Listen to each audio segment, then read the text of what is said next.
A partir de agora, Extensão em Ação. Conheça os programas, projetos e as ações da Pró-Reitoria de Extensão e dos campi do IFMG. Oportunidades, entrevista, informação e um bate-papo para lá de bom. Olá, amantes da extensão no IFMG. Sejam muito bem-vindos e bem-vindas ao episódio número 22 do programa Extensão em Ação. Toda semana nós conversamos com alguém especial para a extensão, autores de curso, coordenadores de projetos, gestores, enfim, gente que leva o IFMG cada vez mais perto de você. E a convidada de hoje é a Mayara Achille de Freitas, que é aluna lá do mestrado em Educação Profissional e Tecnológica do IFMG Campus Ouro Branco, onde eu também tenho o prazer de atuar como professor. A Mayara veio para conversar um pouquinho com a gente sobre o seu trabalho de pesquisa, que é intitulado Ocupação de Cargos de Chefia e Gestão por Mulheres no IFMG, fomentando um debate por meio de um curta-metragem educativo. Então, se prepara aí, porque o Extensão em Ação vai começar.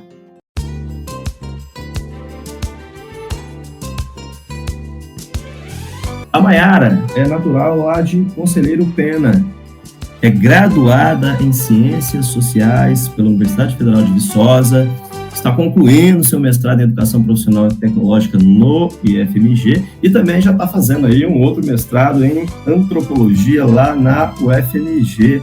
Ô Mayara, é isso mesmo? Seja muito bem-vinda, viu? Eu espero que esse nosso bate-papo de hoje aqui balance as estruturas do IFMG. Como é que você está? Tudo jóia? Ei, Newton, tudo jóia? Muito obrigada pelo convite. Um prazer conversar com você. Não, o prazer é todo nosso, viu? Então, mais uma vez, seja muito bem-vinda. Eu preciso dizer que a sua presença aqui nesse episódio é mais do que especial, né? Não apenas em referência ao Dia Internacional das Mulheres e por março ser reconhecido como mês das mulheres, né? Enquanto, na verdade, essa luta pelo respeito, pela dignidade, pelos direitos iguais não tem data e nem hora, né? Tem que ser um compromisso diário, né, da sociedade.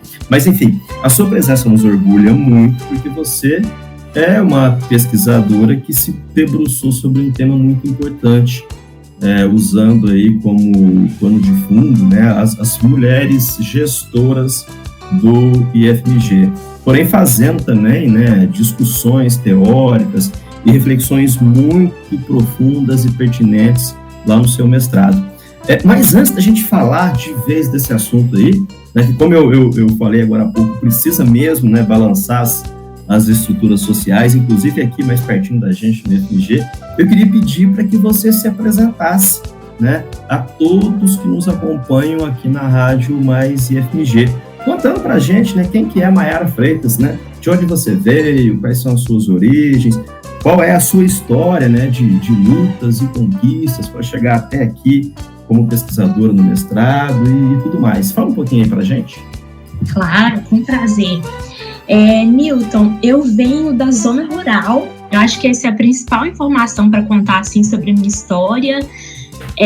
Eu venho de um distrito chamado Chapada do Bueno, que é ligado ao município, né, onde eu nasci, a cidade onde eu nasci, que é Conselheiro Pena, e fica no leste de Minas Gerais.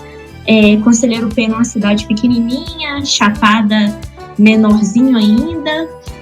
Foi onde eu cresci, onde eu vivi até a adolescência e onde eu estudei também, assim, no contexto de escola rural, de classe multisseriada, várias dificuldades, assim, mas várias coisas boas também, onde eu sempre gostei, né, de estudar, de ler, foi desenvolvendo meu gosto, assim, pelo estudo.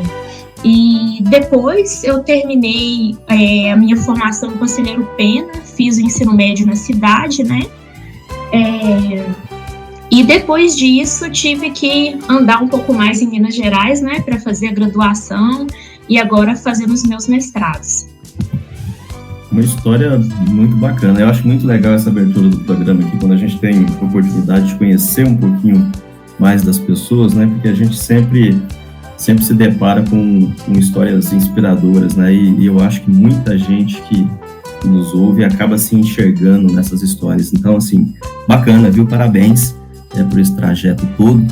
Mas agora, já falando um pouquinho mais, né, do seu trabalho, nós temos aqui a gente tem aqui no IFMG uma colega, a Isabela, que fez um estudo em matemática até próxima à sua. Eu cheguei até a ler alguns dos trabalhos dela, e em um desses escritos, ela diz que, pelo menos, né, no serviço público, em tese, né, não há diferenciação de salário e de acesso, considerando que os vencimentos eles são definidos por lei, né, e a entrada se dá por concurso público. Mas, mesmo assim, né, se nota que a maioria dos cargos de gestão é ocupada por homens. A gente sabe que na iniciativa privada a situação é ainda mais adversa, né? Mas já a gente chega lá. Então, nesse primeiro momento, eu queria que a gente começasse a nossa conversa já indo bem direto ao ponto da sua pesquisa. O que os números que você encontrou dizem sobre essa participação feminina em cargos de liderança no IFMG e talvez até na rede federal como um todo? Bom, o meu trabalho é bem complementar ao que você contou aí sobre a pesquisa da Isabela e sobre esse cenário, assim. Eu investiguei a ocupação de cargos de direção geral, né, em todos os campi do IFMG, nas diretorias, por exemplo, diretoria de ensino, de administração e planejamento, nas coordenadorias ou gerências, e nas chefias de setores, seções, núcleos e áreas, né, considerando que cada campus tem uma organização um pouco diferente, assim. Mas como dado geral, assim, eu pude concluir que quanto mais elevado o nível hierárquico do cargo, menor a presença de mulheres. Por exemplo, em relação às direções gerais, o percentual de ocupação por mulheres é 5,5%. Só um dos campi do IFMG tem uma mulher como diretora geral. Na verdade, assim, é importante destacar o período, né, que eu fiz a pesquisa, de novembro de 2020 até fevereiro de 2021. As coisas podem ter mudado um pouco, assim, mas esse era o dado, assim, durante a fase de coleta da minha pesquisa. E nas outras diretorias, né, como eu falei, diretoria de ensino, administração e planejamento e outras, a ocupação é de 20%. Já quando a gente fala de coordenadorias, as mulheres são 40,5%, e nas chefias de setores, seções, áreas e núcleos, são 43,39%. Então, a gente vê que nesses cargos, direção geral e diretorias, elas estão em menor número. Nas outros cargos de coordenação, setor e seção, elas estão presentes e um pouco mais presentes, mas ainda assim são minoria numérica. Então, o que eu pude observar, né, vendo assim o contexto geral do IFMG, é que quanto mais alto o cargo, menor a presença de mulheres. Então, parece claro que até se tem, né, alguma pequena participação das mulheres na gestão, mas principalmente, então, naqueles, eu diria não menos importantes, né, já que uma escola tem um sistema complexo, organizacional, né, em que todos os atores aí têm o seu papel fundamental, mas parece, então, que é fato que elas começam a aparecer apenas naqueles cargos cuja gratificação e não a importância é menor, né. Você diz, por exemplo, aí você mostra nos seus dados que algo perto de 40% das coordenações, né, são ocupadas pelas mulheres, mas como você bem frisou para a gente aí, a coisa muda assustadoramente nos cargos de direção, né? E os cargos de direção são exatamente aqueles que têm aí, né, um subsídio bem maior, né? O valor financeiro que se recebe é bem maior. São números impressionantes e, infelizmente, em especial esse da direção geral, não mudou ainda não, viu, Mayara? Eu acho que não tem problema em falar, né? A diretora que nós temos aqui é a nossa querida e extremamente competente professora Graça, que teve aqui na Rádio Mais IFMG bem recentemente, inclusive. Mas uma outra pergunta que eu queria te fazer é no sentido até de tentar entender, né, o porquê, as razões para que esse fenômeno aconteça, até de forma científica. Eu sei que você fez uma discussão bem aprofundada a esse respeito, né?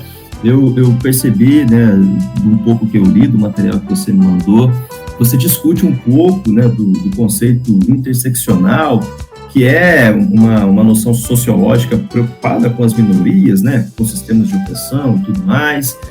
Vi que você lança mão também daquilo que se entende como um pensamento decolonial. Se eu estiver enganado, você, por favor, me corrija, mas talvez pode ser dito como uma forma de pensar até entendida como uma antítese do colonialismo, né? Um pensamento mais plural, de oportunidades iguais, sem preconceitos, enfim, tudo mais. A partir desses focos aí, a gente consegue entender um pouquinho, né, das razões para essa triste realidade que a gente tem até hoje? O que você acha que explica esse problema, né? E o que o seu trabalho discute mais ou menos nesse sentido? Bom, Newton, as pistas que eu tenho, assim, e com as quais eu trabalho na minha dissertação para tentar entender, né, por que isso está acontecendo, foram dadas pelas minhas entrevistadas, né? Eu conversei com mulheres que ocupam cargos de liderança e de gestão no IFMG e ouvi um pouco, assim, do cotidiano delas, me deu algumas pistas, assim, para entender esse cenário, além da bibliografia, né, com a qual eu trabalho. Você citou aí a questão decolonial, por exemplo, interseccional. Eu acho importante a gente frisar que eu estou falando, por exemplo, na minha pesquisa, centralizando um pouco a categoria de gênero, né, para comparar a ocupação de cargos por mulheres e homens. Mas aí, quando a gente complexifica e olha quantas das mulheres que estão nos cargos de chefia são brancas, quantas são negras ou de outra etnia, a gente tem dados diferentes. Quando a gente pensa em classe social, em origem, também são coisas importantes, assim, da gente considerar.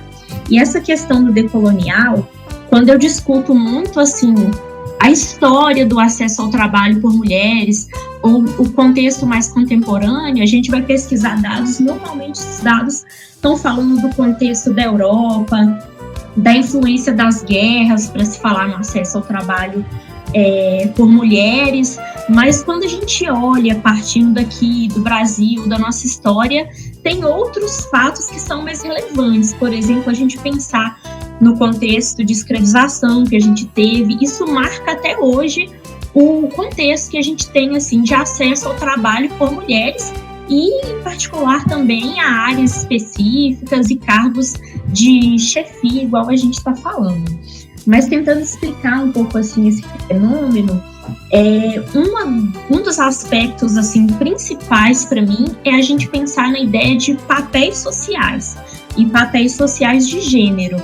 E as entrevistadas e a bibliografia com a qual eu trabalho falam muito de um fenômeno que acontece socialmente, que é a atribuição das atividades ditas de cuidado como responsabilidade de mulheres. Então, isso é uma coisa que tem impacto tanto na área que as mulheres vão acessar, porque às vezes esse imaginário social, assim, não associa um trabalho de mulher como um trabalho num curso de mecânica, num laboratório, à frente de uma grande empresa, mas associa a figura da mulher à figura do cuidado, do trabalho doméstico, do cuidado de crianças. Então, esse imaginário influencia bastante, mas também a realidade concreta, né? Em que as mulheres gastam muito mais horas nessas atividades e as mulheres trabalhadoras, em geral, enfrentam múltiplas jornadas de trabalho. Então, essa chave de pensar o cuidado e os papéis sociais é uma coisa muito importante. E pensando muito no cotidiano das mulheres com quem eu conversei, as práticas machistas são uma coisa que dificulta muito também. Tanto ligada a esse imaginário, né, que a gente tem socialmente sobre o que é um trabalho de homem, o que é um trabalho de mulher, um lugar onde uma mulher pode estar, um lugar onde um homem pode estar.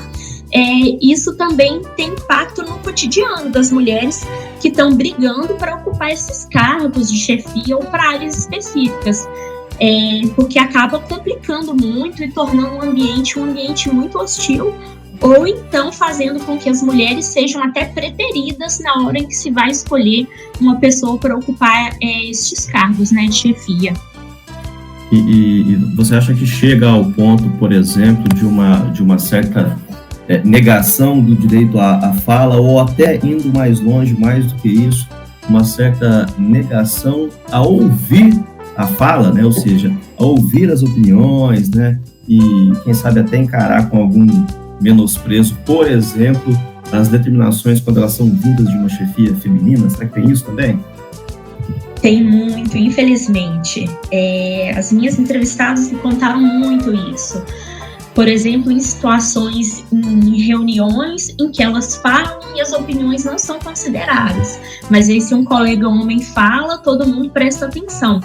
Ou então ser interrompida o tempo inteiro quando está tentando falar, acontece muito também. E situações até violentas e agressivas, assim. Algumas entrevistadas me contaram de elas estarem gerenciando uma reunião, assim, comandando uma reunião, e nesse contexto de pandemia, muita coisa online, né, elas falando que às vezes elas não eram interrompidas no microfone, mas aí o chat bombava de alguma coisa, e do tanto que isso gerava desmobilização, assim. Ou em um momento em que elas estavam controlando o tempo da reunião, ou apresentando um assunto, tinham pessoas que queriam dominar o assunto, assim, e impor uma opinião a partir da postura ou do grito. Muito essa coisa de querer ganhar no grito e no silenciamento mesmo. Então foi uma coisa que eu ouvi muito, assim, na minha pesquisa. Infelizmente acontece demais. Eu até acredito que, né, fruto, claro, das manifestações desses movimentos sociais aí, que são essenciais, né, e sem dúvida fruto também de muita luta, que ao longo das décadas, né, as mulheres vêm ocupando aí espaços que em outras épocas, né, infelizmente, eram muito restritos aos homens. Porém, eu tenho uma dúvida que eu não sei se a recíproca é verdadeira, né? Por exemplo, né, os homens estão também assumindo em iguais proporções as atividades, né, que, até abre parênteses aí, eram atribuídas às mulheres, né? Eu digo de tarefas de casa, até de cozinhar, de cuidar dos filhos, né, e tudo mais. Então, acho que isso talvez até se relaciona um pouco com essa questão de estigmas, né, e de papéis sociais que, de fato, a gente tem que enfrentar, né. Mas eu queria pegar um gancho justamente nessa sua fala aí dos papéis sociais, para te perguntar outra coisa. Eu tenho a impressão que bem nesse sentido, que já houve uma interpretação, não sei se ainda há, sociocultural, talvez, de que, por exemplo, a docência, principalmente nas séries iniciais, na alfabetização, seria vista como uma espécie aí de extensão, né, do trabalho doméstico, algo como um trabalho de mulher, né? Será que já existiu isso mesmo? Será que ainda existe? Eu digo porque eu mesmo, né, eu já passei dos 40, mas há mais de 20 anos atrás, eu fiz aquele antigo curso de magistério, né? Você lembra? Que era uma formação de segundo grau para professores. E a ocasião, em uma sala lá com mais de 40 estudantes, não me lembro bem, uns 50 talvez, nós éramos apenas 2 homens. E assim, me parecia que parte daquelas meninas, inexplicavelmente, tinham sido educadas para serem donas de casa ou então, né, se fossem assumir uma profissão, para que fossem professoras. Você acha que socialmente teve esse fenômeno também relacionado ao cargo e à ocupação do magistério, do professor? Olha, com a bibliografia com a qual eu trabalho, tem essa identificação mesmo do que eles chamam de uma feminização do magistério, porque os números mostram uma concentração muito grande, né, de mulheres nesses cargos. Eu estou tentando lembrar o ano aqui do dado, mas eu trabalhei com um dado na minha pesquisa de que 80% dos trabalhadores do campo da educação eram mulheres. E também tem um dado do curso de pedagogia.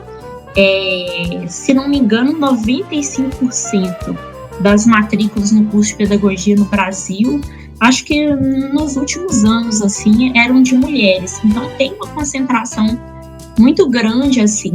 E a bibliografia, assim, que eu mobilizo na minha dissertação mostra uma ocupação, assim, em massa das mulheres nesses cargos, em um contexto em que o trabalho, assim, no magistério, no ensino de crianças pequenas, era muito visto como uma extensão.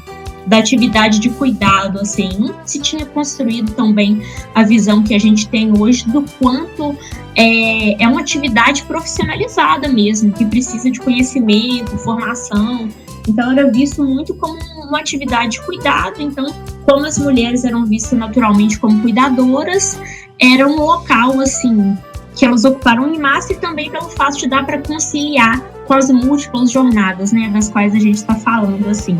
Então, tem muita essa concentração mesmo de mulheres no campo da educação, principalmente trabalhando com crianças pequenas, mas a literatura mostra também que conforme vai se aumentando o nível de ensino e se tornando mais especializado, por exemplo, em áreas específicas no ensino médio, vai se diminuindo o número de mulheres, e tem outros trabalhos que fizeram investigações similares às minhas, tratando do contexto da educação básica e de escolas estaduais e municipais, que mostram que, apesar, né, da docência ser uma carreira, apesar da docência, na verdade, ser marcada, né, por um número grande de mulheres, a carreira se mostra como masculina, porque as mulheres são preteridas nos cargos que são para gerir, nas áreas especializadas. Então tem um recorte importante também dentro do ensino nas áreas em que as mulheres ocupam. Então a gente tem uma concentração muito grande nas áreas de humanidades, de linguagens, mas quando você olha em engenharias e tecnologias, é um número que aos poucos, assim, ao longo do tempo está mudando, porque a presença de mulheres era muito pequena. E uma coisa que eu acho que até vale a pena a gente ressaltar também, né, que talvez no setor privado esse problema possa ser ainda mais grave, né? Porque aí, inevitavelmente, acaba, em muitos casos, envolvendo também diferenças salariais, né? Antes da gente conversar aqui, eu dei uma breve pesquisada aqui no Google. Eu encontrei um levantamento que foi feito pela Cato, né, aquela agência famosa de empregos, acho que muita gente conhece, de mais ou menos um ano atrás, não tem nem isso. E nesse estudo eles estavam mostrando que as diferenças salariais entre homens e mulheres que ocupavam as mesmas funções em algumas empresas chegavam até 34% de diferença, né? Que é um completo absurdo. E tem outra coisa também que eu até queria compartilhar aqui, né? Então, você que nos ouve aí na Rádio Mais FMG, se estiver de pé, senta, e se estiver sentado, se segura aí para escutar mais essa. Eu verifiquei aqui que está tramitando desde 2011, né, um projeto de lei no Congresso que visa coibir justamente essa diferenciação aqui. E a ideia do projeto é acrescentar, né, lá a CLT um parágrafo que diz o seguinte, eu até anotei aqui para poder compartilhar, ó. Diz assim, se for considerado sexo, idade, cor ou situação familiar como variável determinante para remuneração, para formação profissional e oportunidades de ascensão, importará ao empregador multa correspondente a 5 vezes a diferença verificada em todo o período. Veja, esse aqui é um projeto de alteração da CLT que tramita desde 2011. Somente mais de 10 anos depois, agora no finzinho do ano passado, em 2021, que o Senado aprovou e encaminhou para a sanção presidencial. E o nosso presidente foi até as redes sociais, à época, né, e deu a entender que era contra, né, talvez aí muita gente que nos ouve agora até vai se lembrar desse episódio. Eu anotei também a fala dele.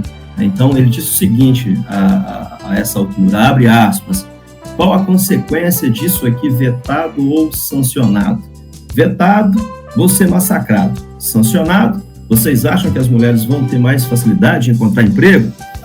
Bom, o fato é que o senhor Arthur Lira, que é o presidente da Câmara, requereu a volta do projeto, que já estava, então, nessa fase de sanção, aí, como eu disse, né, lá para a Câmara dos Deputados, argumentando que a aprovação que foi feita pelo Senado mudou o mérito da proposta e ela teria que ser reavaliada pelos deputados.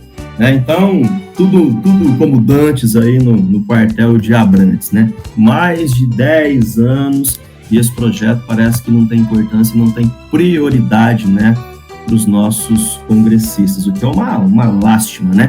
Mas, de toda forma, né, já que eu estou falando brevemente aqui dessa história legal, é importante a gente lembrar que essa distinção salarial ela já é proibida, né? Porque o que esse projeto queria fazer é acrescentar uma multa considerável quando isso acontece.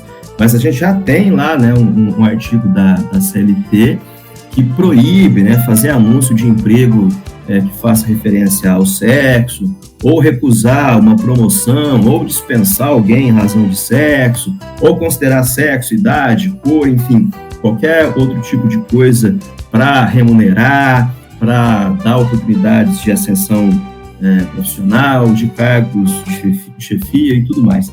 De toda forma, esse projeto que tramita aí daria, né, uma força maior aí para essa previsão que já é legal, mas infelizmente 10 anos se passaram, Maiara, e nada acontece. Bom, foi só um desabafo, né? Fui pesquisar algumas coisas antes do nosso bate-papo e fui encontrando essas informações aí e que foram me deixando aqui até muito angustiado. Mas vamos lá, vamos voltar para a sua pesquisa e vamos voltar ao seu trabalho. Eu queria, então, te fazer uma pergunta que eu acho que talvez seja mais difícil. Como é que a gente consegue, né, mudar esse cenário, né? Não apenas no FMG, né, com esses números que você trouxe, mas na sociedade como um todo, né? O que você acha que a gente deve fazer? Qual que é a luta que a gente deve enfrentar? Bom, essa pergunta é realmente difícil, né? Saber os caminhos aí para a gente superar, porque eu acho que é uma luta muito grande que a gente tem que ter individualmente, né, reconhecer o que a gente pode fazer e também socialmente, assim. E eu sempre gosto de ir na chave do que as minhas entrevistadas me contaram, assim. E acho que uma primeira coisa, e que eu sempre gosto de abordar também nas minhas pesquisas, é a questão do cuidado. Socialmente, a gente tem que construir de uma forma mais equânime as questões do cuidado mesmo, ter participação de todo mundo no cuidado das crianças, nas atividades domésticas. Isso precisa ser uma coisa que é de fato compartilhada assim socialmente. Além disso, eu acho que tem muitas ações individuais que a gente pode fazer também. Por exemplo, se analisar mesmo e se pensar para ver se a gente está reproduzindo, né, esses ideais, essas visões mais arraigadas sobre papéis de gênero, porque às vezes a gente vai tentando mesmo se desconstruir e na luta feminista, mas tem muita coisa, muita crença que está enraizada na gente ainda, que é importante a gente desconstruir mesmo, para aí a gente considerar votar em uma mulher quando a gente está escolhendo alguém para um cargo eletivo, né? É uma coisa que acontece muito assim socialmente, uma desvalorização das habilidades e das experiências das mulheres, que são muito mais questionadas do que homens.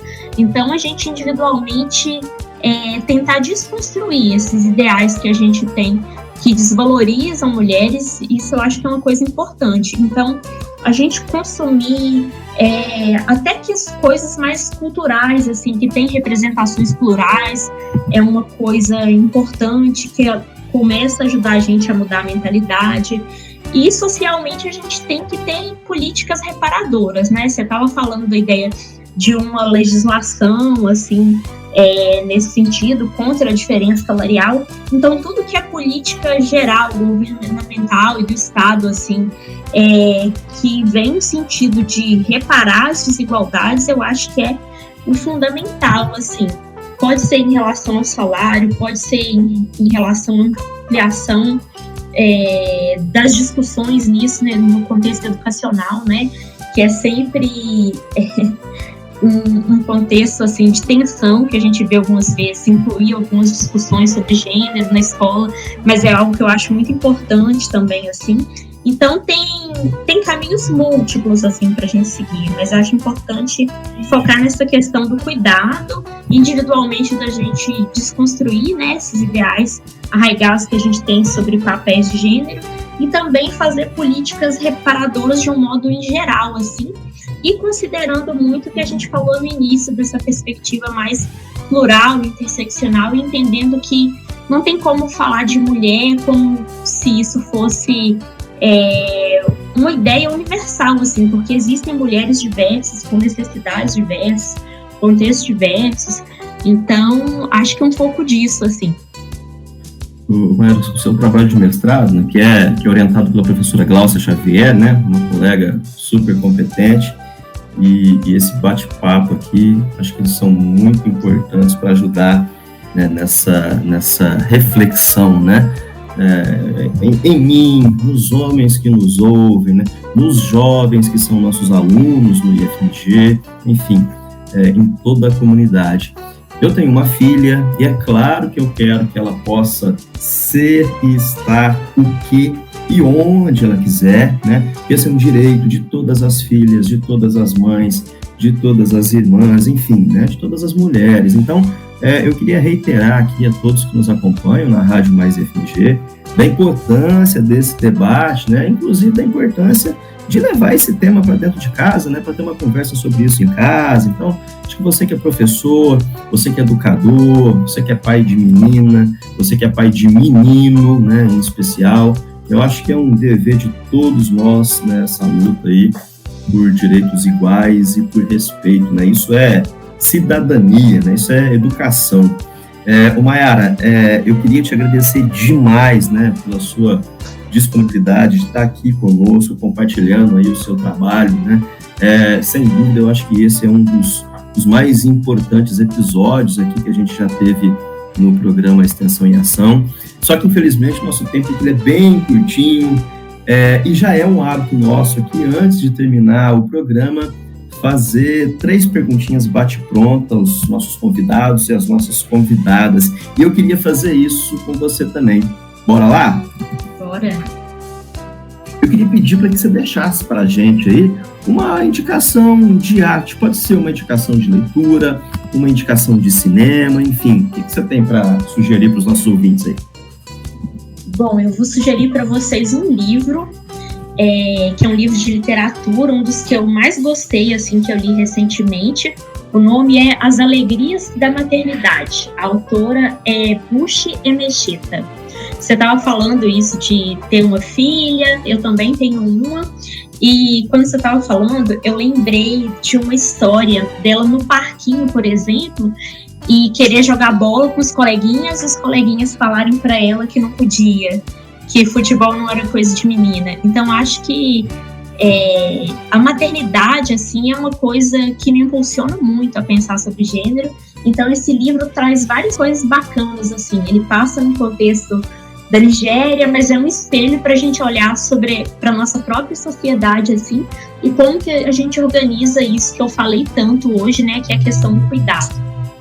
Muito legal, acho que ótima sugestão. Esse aí eu vou procurar e eu quero ler também.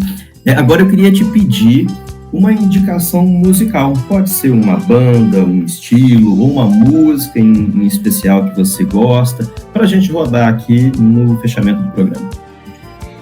Bom, eu vou indicar para vocês a música Pra Melhorar, da Marisa Monte, com o seu Jorge e a Flor, cujo clipe saiu ontem, por isso está fresquinho na minha cabeça e acho que é um bom encerramento esperançoso, assim, pra gente.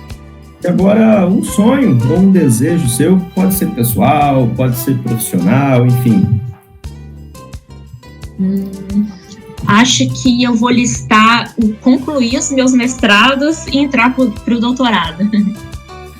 Então, Mayara, em nome do professor Carlos Bernardes, né, que é o nosso pró-reitor de extensão, de toda a equipe da pró-reitoria de extensão, né, que cuida aqui da Rádio Mais FMG, eu quero te agradecer de novo pela presença, tá? E te parabenizar demais, né, por esse trabalho.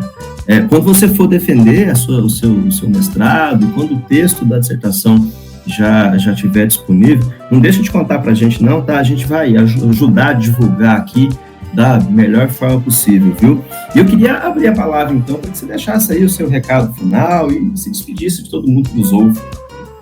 Bom, quero agradecer demais, né, pelo convite, foi um prazer falar um pouco sobre o meu trabalho, e logo vou divulgar aí para vocês a dissertação, meu produto educacional também, Espero que meu trabalho possa contribuir para a gente fomentar, né, esse debate sobre equidade de gênero, que é algo tão importante. Muito obrigada, Newton, foi um prazer.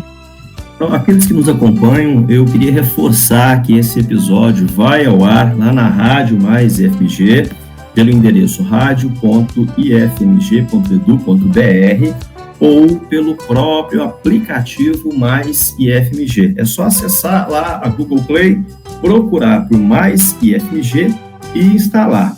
E o Extensão em Ação também pode ser acompanhado no YouTube, no Spotify e no Deezer. Em todos os casos, é só procurar por Mais IFMG. Então, o Extensão em Ação de hoje vai ficando por aqui e nós encerramos com a música indicada pela nossa convidada de hoje, a Maiara de Freitas. Um abraço e até a próxima. Rádio Mais IFMG, um IF mais perto de você.